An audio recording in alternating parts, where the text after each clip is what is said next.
I always believed we had the kind of family people envied. My wife, Samira, was the heart of our home, warm, graceful, always putting others before herself. Our 18-year-old son, Ayan, was the kind of young man any parent would be proud of, disciplined, respectful, with a quiet strength that drew people in.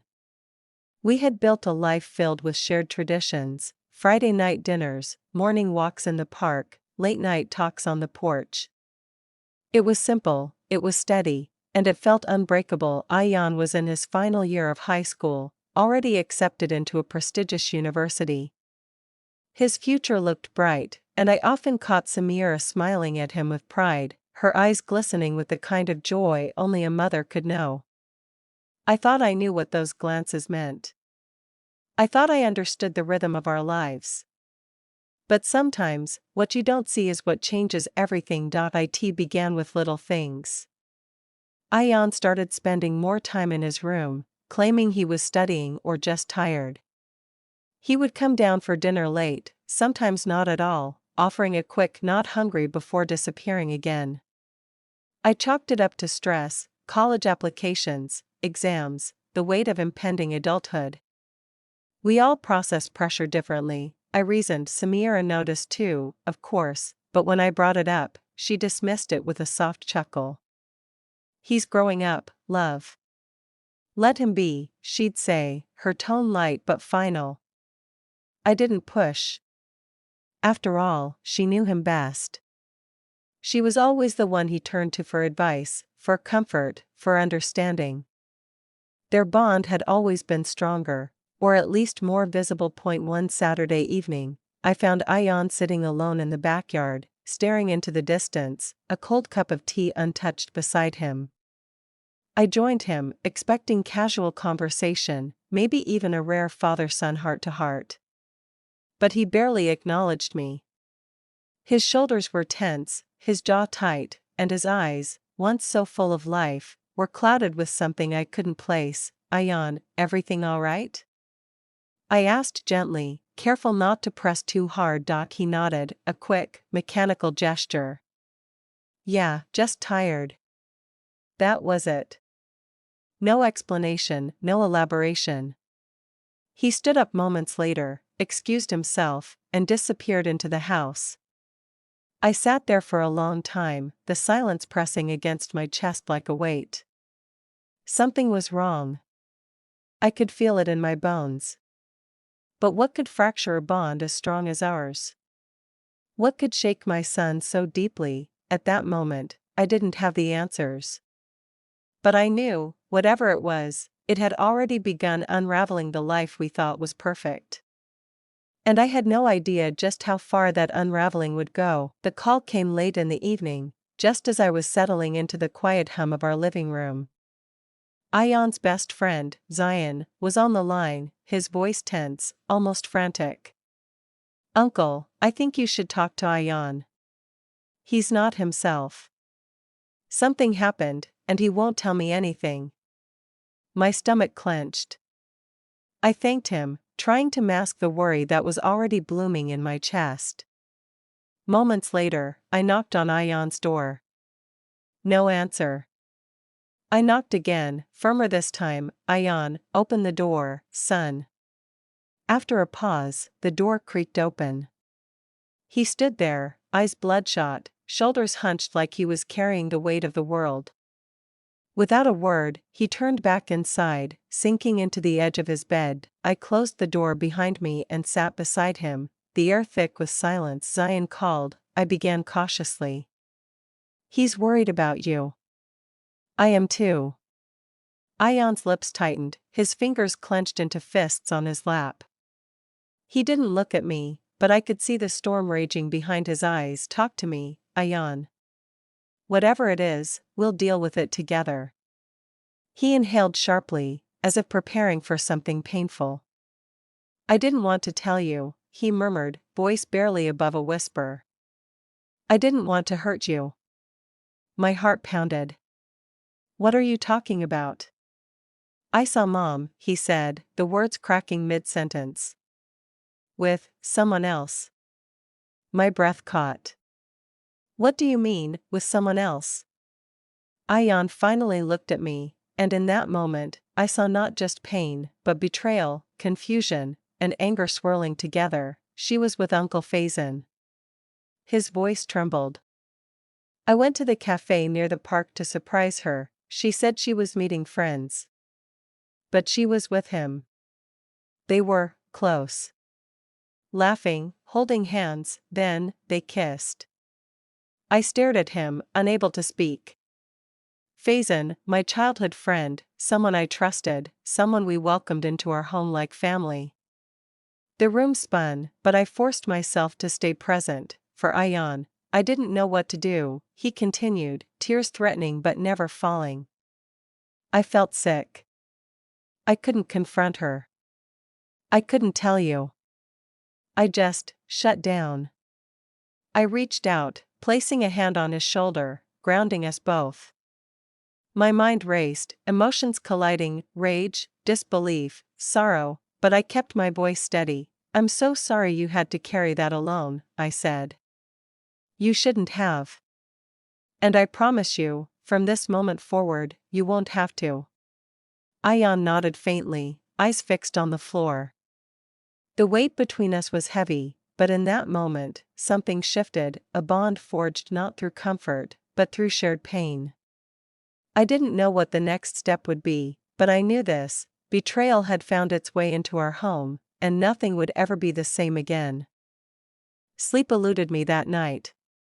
I lay awake, staring at the ceiling, my mind reeling with Ayan's revelation. Each time I closed my eyes, I saw Samira's face, her smile, her laughter, the way she once looked at me with love. But now, all of it seemed hollow, tainted by a betrayal I hadn't seen coming.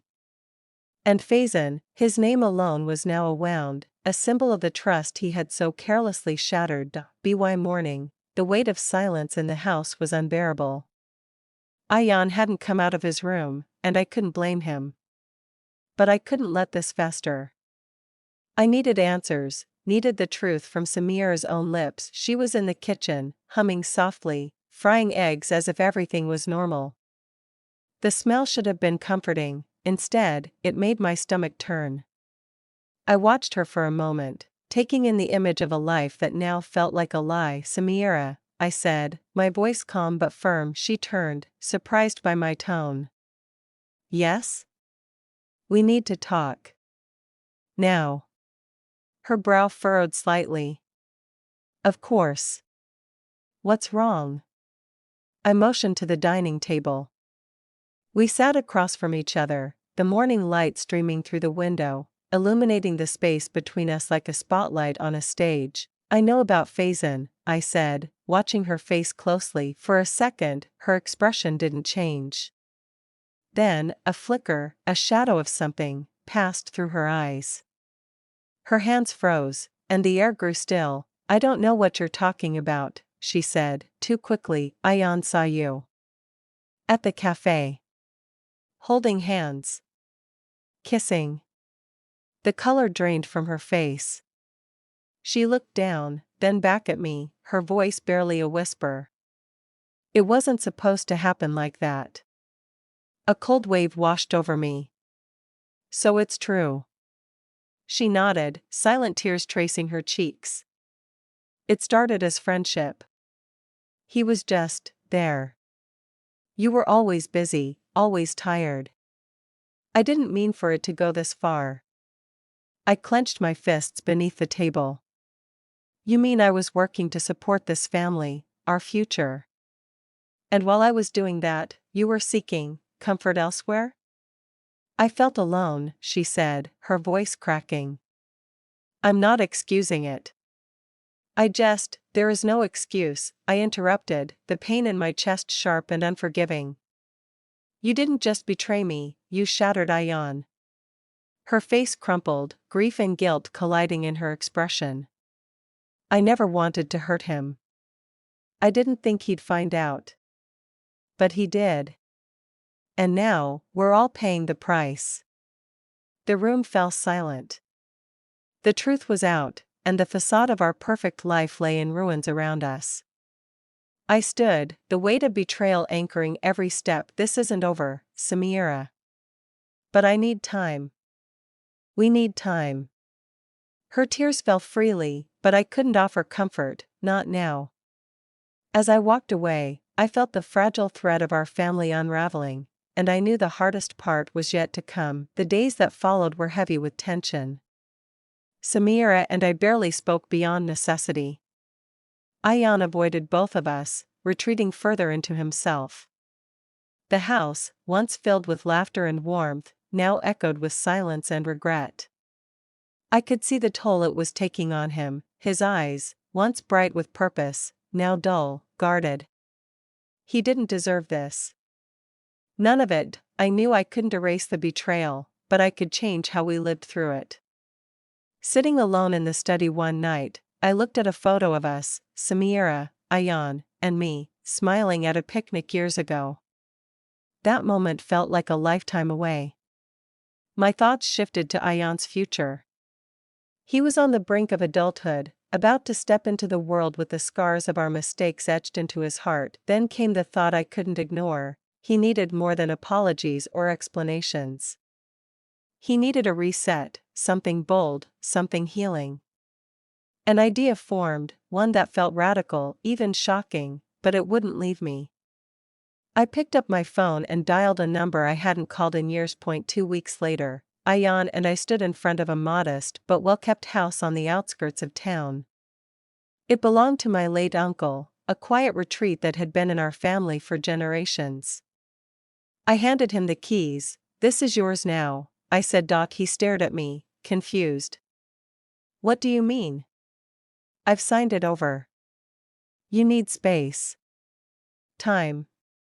A place to think, to heal, away from this house and everything tied to it. I trust you, Ayan. You're ready." He looked down at the keys, then at me, emotions flashing across his face: shock, disbelief, gratitude. "You're serious?" "Dead serious. But there's more. I'm stepping away for a while, taking a sabbatical. We're going to travel together, you and me. See new places, make new memories. I can't fix what's broken between your mother and me, but I can be there for you." His eyes filled, but he quickly blinked away the tears. "Why are you doing all this?" I placed a hand on his shoulder. "Because you're my son. And because I refuse to let her betrayal define your life." For the first time in weeks, he smiled, small, hesitant, but real. It was the start of something new. As we drove away from the old life we once knew, I glanced at Ayan beside me, no longer just my son, but a young man ready to reclaim his own story. The road ahead was uncertain, but we would face it together, and in that, there was hope.